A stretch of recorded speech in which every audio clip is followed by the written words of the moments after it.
Well, thank you so much, Patri, for talking today with me. I am Natalie Metza Garcia, the host of the Startup Society's podcast focused on papers that have been published in the Journal of Special Jurisdictions. And today we have with us one of our first authors. Most of you might, I'm sure, are already familiar with him, Patri Friedman. How are you, Patri? Great. Cool. So, Patri, you wrote about entry barriers to the governance industry, and a lot of your work throughout the years, more than a couple of decades now, has been focused on that particular phrase, barriers to entry. Why and what is it? Sure. So, one of my foundational metaphors is looking at governments like businesses and all the countries of the world as an industry. And the barrier to entry to an industry is like how much does it cost to make a new firm in that industry? So the barrier to entry to writing a website or an app is very low. It's like a laptop, maybe some developer tools. The barrier to entry to fusion power much higher. It's not it's low enough that there's some companies working on it, but not very many. And the barrier to entry to the country industry is like, what is the cost of starting a new country?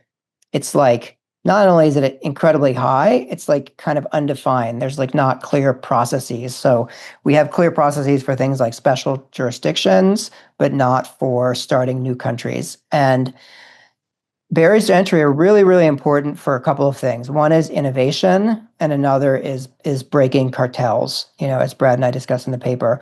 And so, often innovate like big things move more slowly. Big Yeah. things are less flexible. This is like a law of physics, right? And it carries over to organizations.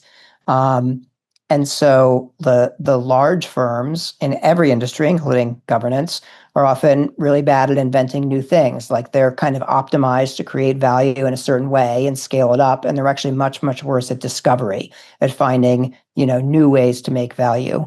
And it's often from startups, small groups of people who start with a clean slate and get to design something really new that our innovations come from. And so when the barrier to entry is super high, it's, it's a little bit like a monopoly, except that it's an oligopoly. It's a cartel, a group of multiple firms that are all extracting rents from the fact that they're incumbents, which is the definition that Brad chooses is in the paper, is like that a barrier to entry is rent that incumbents are getting, meaning they're able to charge higher prices because other people can't get in to compete with them. And when it comes to breaking a cartel, a cartel is any group of people in the same industry who are trying to collude to make more money. And obviously this, comes at a cost to consumers. And it turns out in the research that Brad found is that barriers to entry are a critical way that cartels protect themselves from new entrants, Yeah. that often cartels fall because new businesses come and compete with them to try to get a share of the rents. Um, and, the lower the barrier to entry, the harder it is for them to do that.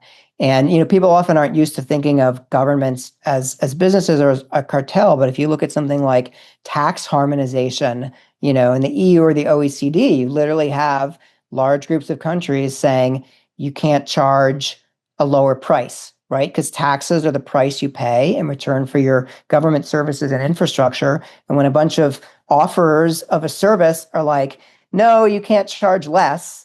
Yeah. Like, they're claiming, obviously they have some good reasons, but it's just a cartel. Yeah, and it's very interesting that you started doing the parallel with technology or businesses, right? How much does it cost today to make a website? Today, 2025, June 11th, it is way easier to make a website than a year ago or 3 or 10 or 20 years ago. So, do you think that same change will happen with, do you think that barriers to entry will ever become less Yeah, I mean, I think that they permeable? are they are decreasing And this kind of innovative governance movement is part of that, but people still have to do the work to make it happen. I do think that like the structure, I think a lot about the difference between 20th century thinking and technology and 21st century. And the structure of the 21st century is things like open source software. It's unbundling. Instead of like buying your like Windows operating system, it's like I can assemble my own Linux distribution and Yes, like choose different parts of it and then customize the parts that I need. Um, so yeah, and so I feel like the way that technology is changing how we think, like biology says, turning constants into variables, which, for example, could be federal law, like might currently be a constant, across the country, but with special jurisdictions, we can turn that into a variable and say, no, let's actually change the laws that apply in certain places. So I do think that just as software eats the world, and as we see the power of technology and the world of bits, that we are moving towards like unbundling different, like right now, if I live in a jurisdiction, I'm getting my education, maybe my healthcare, my national security, my roads, like my utilities, maybe all these different things all in one giant bundle. And bundling is terrible for innovation and for consumers. Like the barrier to entry to competing with a giant bundle is giant. yes, But, what if we could chip off one piece of it? What if we got the world to say, you know what? Like having your identity papers for like traveling around the world be like issued by the country that you happen to be born in, like is maybe not the best way. yes, Maybe we should have a company that specializes in doing really detailed background checks yes, and offers like passports that aren't tied to citizenship. And so if you can like if you can like chip a feature off the bundle and compete with it, um, now that's much more practical. The cost to making a passport company versus the cost to making a country is like much lower. But I think we have a lot of work to do to get that future here sooner. yeah. But I agree with you that we are heading in that direction. And as I heard you talking, I was thinking, okay, so we can now already take some steps in that direction. For instance, I live in the US, but I can have a company in Singapore. Maybe if my partner is from a different country, then I can that person can hold the assets, and then it's a way to distribute the the burden that it comes with being tied to a specific jurisdiction 100%, right? That is Yeah, something that we can already do, but it's still related a lot to countries ultimately, right? And their rules. yeah, But as more special jurisdictions emerge, we have what you were saying. Okay, I can assemble my own operating system, or I can choose in this special jurisdiction the rules that I want to follow or that apply to me for manufacturing. And those can come from a specific place, and that place can be different from the place where I borrow the rules that apply for things like healthcare and identity. What do you think about that? And specifically, since what I've just mentioned is something that some special jurisdictions are already doing, is there any special jurisdiction that you've seen out there that is pushing or making the barriers to entry crumble faster than any other? I mean, I think Honduras Prospera is kind of like the shining example of like an operating special jurisdiction with meaningfully different legal autonomy. Mhm. Um, but they're one company, and we're trying to make, in a sense, like a new industry of charter cities, or at least like uh, a startup sector for the existing government industry. And so it's going to take a lot of work for a lot of years all over the world. When do you think the world will look like, I assume, fully hierarchical, decentralized, distributed, not so state-based as today? Mm. Yeah, I do think that nation states are declining in importance, as productive industries get bigger and more successful, and it's also like because there's no startup sector, government is terrible at innovating.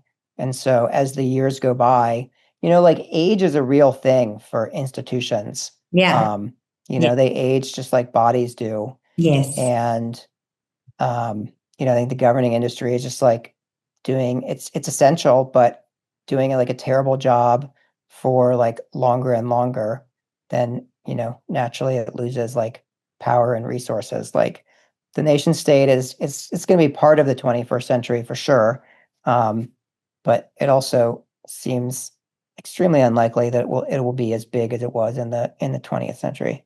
Completely agree with you. Just like empires used to be at the center of everything. Yep. Mm-hmm. They are complete. Yeah, it depends on technology. I mean, look, we had the free cities era in Europe in the second millennium, and it was partly based on like walls, and then the cannon came along, and then the size of jurisdictions like changed, and we got more empires, and these things are always changing. And the 21st century won't be uniform. I'm sure there'll still be some giant centralized countries and giant centralized technology platforms. um I'm just trying to add what I think is this, like, I know you can almost think of it like yeast, right? Like if you don't have yeast, you just get like boring flatbread, and like you add this one thing to make it like grow and expand and be wonderful. And I think that like innovation is that. So, we're not going to replace all the existing societies, but if we can create a smaller set of innovative societies, then they'll take capital, economic and human capital from worse run jurisdictions, and they'll prove out the concepts. And then there'll be both like a demonstration of feasibility and competitive pressure to get existing governments to reform. Agree, agree. And just like yeast, innovation moves or towards the 22nd century more in the shape of a network. And I agree with you. It won't be uniform, but I think that's where the beauty lies of it. It'll be more organic. It'll resemble more how I think things are meant to be as human, as biological beings that we are. I do think a lot about the parallels with biology and biomimicry. And I do think that what technology is enabling as a network or as a platform is for us to head in the direction of a more self-organized world where we can choose what networks we are part of, and it's just more fluid. Yeah, the future is more fluid. And I mean, so the focus of this period was on barriers to entry because I think it's been neglected. But the other side of the coin is the cost of switching. Like, how much does it cost me to switch providers? Like for my car insurance or my cell phone, it's not that much. But to switch government providers, as you pointed out earlier, there are ways of like micro opting out by like incorporating in other jurisdictions, banking in other jurisdictions. So you can get out of some of it, but the cost of like changing your country is high. It's Yes, like not so high that people don't do it, but it is pretty high. And the harder it is for your customers to switch, again, the less competition you have. yeah, Um, and yeah. so, yeah, that's another piece of the puzzle. And it's twofold, right? Because it's you have to change your jurisdiction, you have to exit, but you also have to be allowed to enter somewhere. And depending on where Yep, you come from, then it is not the opportunities are not equal for everyone, right? So that adds another. definitely. Uh-huh. Yeah. Hmm. And you mentioned, I forgot what you mentioned, but it reminded me of a news article that came out, I think, today or yesterday that has the same title of all the negative news articles that are written about new jurisdictions. It's something like tech moguls wanna colonize the world. They are all okay. They all have the same sentence structure. Insert subject, change capitalists or tech moguls or right wing libertarians or whatever. Put a negative verb and then choose an end community. What do you think, or how would you just tell one of the journalists that uses this same title in their news articles. With regards to having a more positive view of the impact of technology in society, why do you think they are Mhm. so critical about it? If I I mean, I'm for someone who likes talking and ideas, I am like pretty skeptical about changing people's minds. Not that you can't do it, but you're kind of going uphill yeah, and it's a big world and there's like lots of people who don't hate these ideas, like the vast majority of them. Um, I think that they're partly for them it's like tribal warfare, right? I mean, tech has like mostly destroyed journalism, not on purpose, but just because like journalism depended. I mean, it in a sense, there's like it's a barrier to entry thing, yes, right? Like, what is the barrier to entry to distributing information? Well, you used to need like a printing press, be able to like churn out like books or newspapers. Technology drastically lowered that barrier so that anyone could be a creator. Um, and naturally, that change to the cost structure of the journalism industry brought in lots of low cost competition and that hollowed it out. So it's like understandable that there's bitterness there. Um, and I think that they see it as an ideological battle between 100%. capitalism and having a heart or however it is that they perceive it, right? Um, and I think that the main way to get people out of this, like what Robin Hanson calls far mode thinking, right? It's similar to Kahneman's like type 1 and type 2, that we have one mode of thinking where you're grappling with the details and the actuality. Think like shadowing someone to their job and spending a day and seeing what they do. Is very near mode. And far mode is when we're thinking in terms of abstract ideas and concepts and ideologies.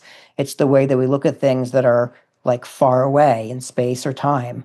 And if I hear that somebody's like an investment banker, I might be like, oh, that's really cool. You're wheeling and dealing and wearing nice suits and making lots of money or something.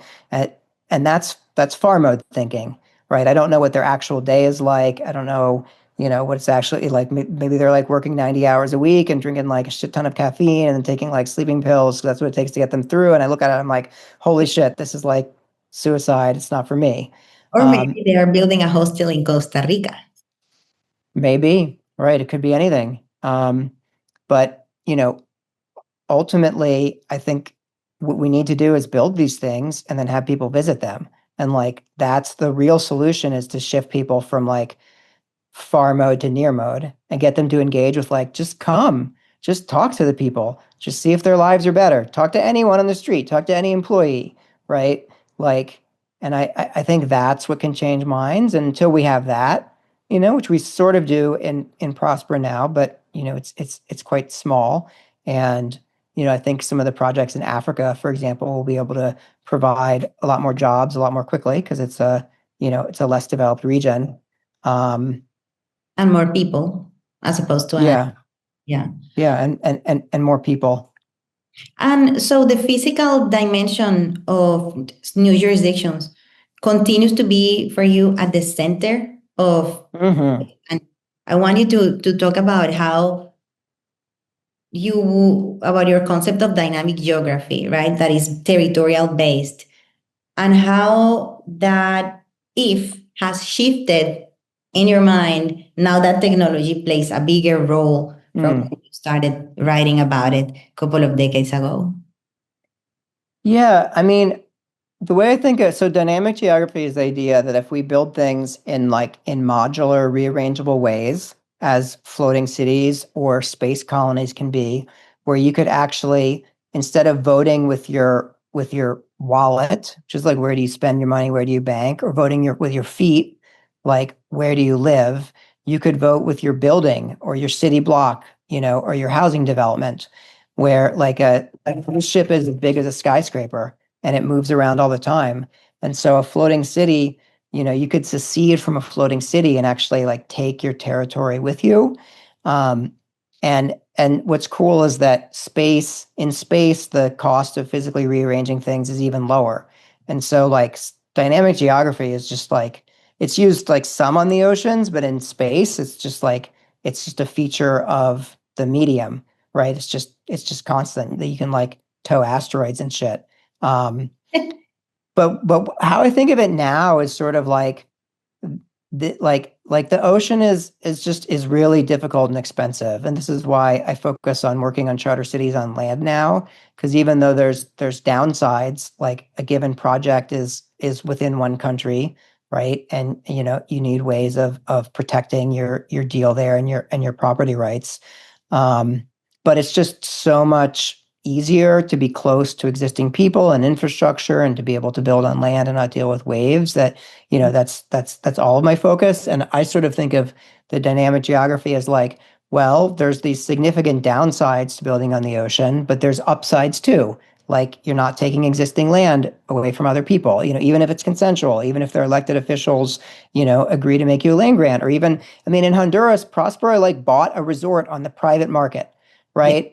Like there was no government expropriation, and their enemies still like accuse them of having expropriated it. And like the president Xiomara Castro, who ran a campaign where eliminating the zones like Prospera was one of her like platforms, she said like every millimeter of Prospera is watered with the blood of the indigenous people, which I want to get on a t-shirt sometime. It's an amazing quote. And it's like, it may be true, but the millimeters of Prospera are not any more watered with the blood of the indigenous people than every other millimeter of Honduras. They just bought a hotel on the market. You could say the same thing about President Castro's house.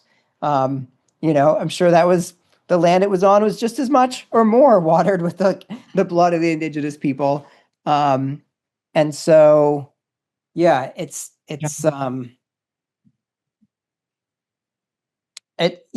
like something that companies are accused of, like whether or not they do it. Well, I mean, if even in international waters you get the same type of headlines and you're not displaying Yeah. any I human. mean, there's going to be haters, right? I mean, one of my proudest resume items is when the Colbert Report did like a 5-minute segment making fun of seasteading.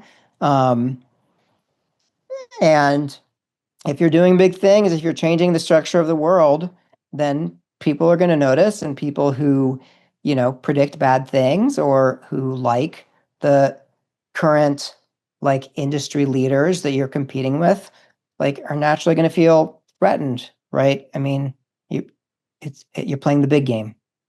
Yeah, haters are gonna hate, likers are gonna like. Yeah, I and I have a haters shelf in my living room.